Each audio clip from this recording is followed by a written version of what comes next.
Hello' everyone, আপোনালোকৰ ওচৰলৈ আজি নতুন এটা টপিক লৈ আহিছোঁ। মানে বিশেষ তাৰ ভাল লগা টপিক দেই। চবৰে এটা ইণ্টাৰেষ্ট থাকে ন, চবৰে লগতে কিছুমানৰ পঢ়াৰ ক্ষেত্ৰত, কিছুমানে লিখাৰ ক্ষেত্ৰত, কিছুমানে আৰ্টৰ ক্ষেত্ৰত, কিন্তু তাৰ গাড়ী বনোৱাৰ ক্ষেত্ৰত মোৰ ভাল লাগিলে। সেয়ে ভাবিলোঁ আপোনালোকৰ লগত শ্বেয়াৰ কৰোঁ। সকলোৰে আশা থাকে, সপোন থাকে, সপোনত বাস্তৱত পৰিণত হোৱাৰ বাবদ তাৰ প্ৰতিটো কৰ্মতে আমি আগুৱাই যাবলৈ বা সহায় কৰিবলৈ আমি সদায় চেষ্টা কৰোঁ।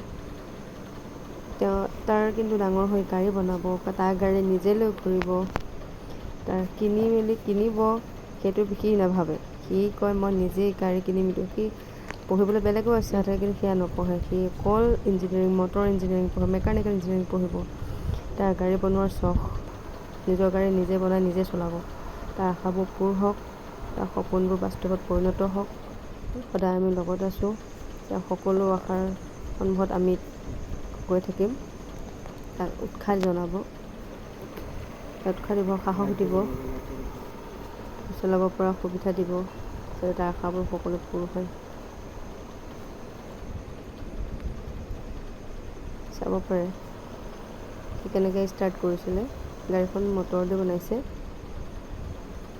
মটৰ বেটাৰী লগাই গাড়ী ষ্টাৰ্ট হয়। এই ৱাৰডাল লগাই দিলে গাড়ীখন ষ্টাৰ্ট হৈ যায়। চাবচোন গাড়ীখন কেনেকৈ বনাইছে।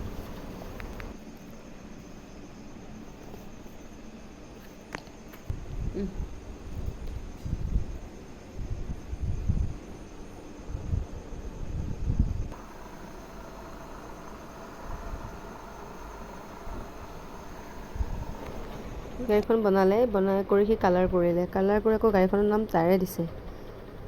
তাৰ নামতে গাড়ীখন বনাই লৈছে। গাড়ীখন তেনেকৈ বনালে আৰু এইটো ডেমো দিয়া গৈছে। তাৰ বহুত ডাঙৰ সপোন পূৰ হওক, তাৰ আশাৰে সকলোৱে দোৱা কৰিব, প্ৰে কৰিব। Thank U.